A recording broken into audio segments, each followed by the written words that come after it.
মতক মানে যুঁজাৰু জাতি, মতক মানে পৰাক্ৰমী, মতক মানে যুঁজাৰু জাতি, মতক মানে পৰাক্ৰমী।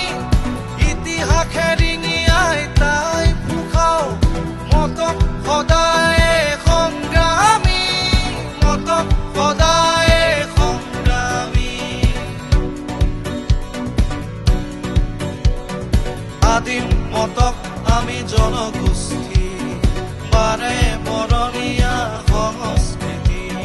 ভূমিপুত্ৰ আমি লুইতৰ পাৰৰে, খিলঞ্জীয়া আমি অসমীৰ বুকুৰে। জাতিটোৰ কাৰণে একতাৰ মহামিলন, সদৌ অসম মতক যুৱ ছাত্ৰ সন্মিলন, সদৌ অসম মতক যুৱ ছাত্ৰ সন্মিলন।